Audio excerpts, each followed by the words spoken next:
This is What's Going On by Marvin Gaye. Let's talk records. It is March 1970 in Philadelphia, Pennsylvania. Tammy Terrell passes away of a brain tumor at just 24. Marvin Gaye, her close friend and duet partner, attended her funeral a few days later. Grieving deeply after her death, Marvin fell into a long depression. He stopped performing live, grew reclusive, and began using heavily. His marriage to Anna Gordy was under growing strain. A split that wouldn't become official for years, but the cracks were already there. At the same time, Reynaldo Obi Benson of the Four Tops was touring California when he saw police brutalizing student protesters in Berkeley's People's Park, an event remembered as Bloody Thursday. Shocked, he asked, "What's going on?" He and songwriter Al Cleveland turned that question into a song, but the Four Tops refused to record it. Even Joan Baez declined. Benson offered it to Marvin Gaye, who at first didn't see himself singing it. He thought maybe the original should do it, but Benson was adamant it was for Marvin. Anna Gordy agreed and urged him to take it on, telling him it was perfect for his voice. Marvin agreed, but only if he could rewrite it to make it personal. He drew from letters his brother Frankie sent home from Vietnam, infusing the song with empathy and urgency. On June 1st, 1970, Marvin began recording What's Going On at Hitsville, USA in Detroit with members of the Funk Brothers. He layered the vocals himself, created its lush jazz-influenced feel, and added scatting and congas that were unusual for Motown singles. When he played it for Berry Gordy in September, Gordy hated it. He thought the jazz-leaning sounded old-fashioned. The layered vocals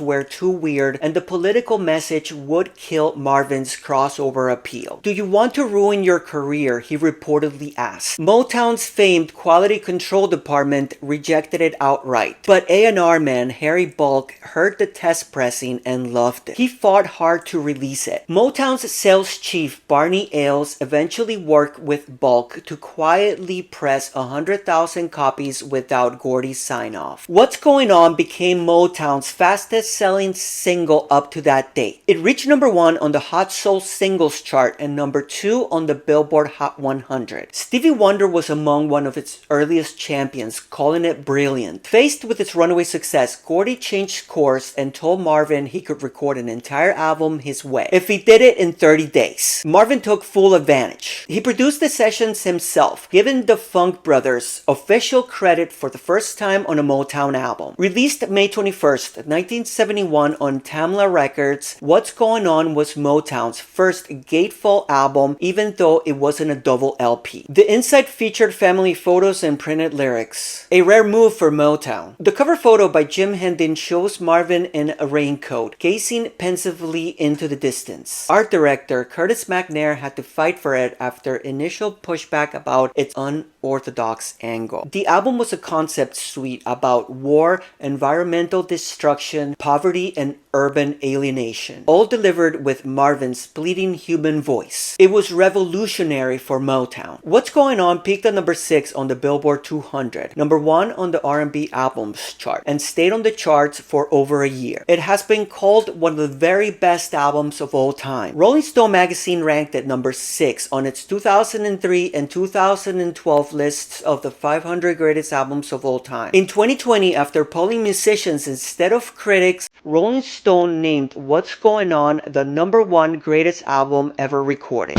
So you can see